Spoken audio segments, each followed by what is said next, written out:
Dominion Virginia Power says it's restored power to 66% of its customers affected by Hurricane Irene. That's more than 800,000 in Virginia and North Carolina. If you're part of the other group still without, well, your patience may be growing thin. We sent 10 on your side's Melanie Woodrow to find why some customers had their power restored before others. She's live in Portsmouth now with some answers, and we all want to know, Melanie. Yeah, it turns out it may not be whether or not you're just one of the lucky ones. There is an explanation as to who had their power restored and who has not. We're going to get to that in just a moment, but first, take a look down the street here. This is Kennedy Drive. Right now I'm in Portsmouth in the historic Craddock section. Looks good, guys, right? You don't see any down power lines there? Well, that was not the case just a few short minutes ago. One of the individuals that lives here on Kennedy Drive, Bill Luke, he called us. He wanted us to check out a down power line. We did. He said that crews were not responding until 10 on your side called Dominion Virginia Power to ask why not.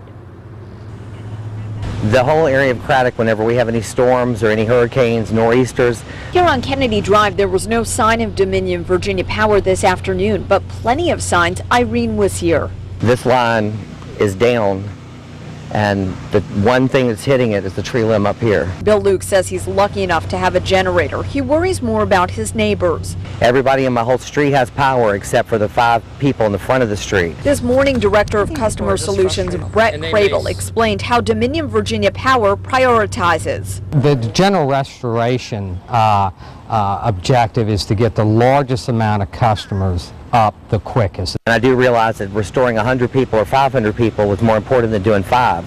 But in our area, 23702 and 23703, they don't have any vehicles. So 10 on your side put in a call to find out why not. Within an hour, a crew showed up.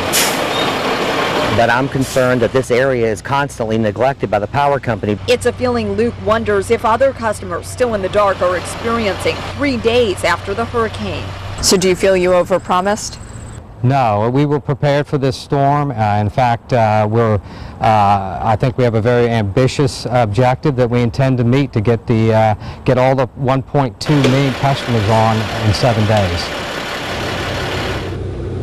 A Dominion Virginia Power spokesperson told me that it was just a coincidence that a short time after I called to find out why no crew was here in the Craddock section of Portsmouth, that a crew showed up. A coincidence, that spokesperson said. Now, as you just heard, they plan to have everybody up by Saturday, and by Friday they're telling me 90 to 95% of customers will be restored, with that remaining 5% restored on Saturday. Coming up tonight, new at 6, we'll let you know about some phone call fake outs, some customers that have received phone calls saying their power's been restored, then they go back home only to find that it has not. An explanation for that tonight at 6. Reporting live in Portsmouth, Melanie Woodrow, 10 on your side.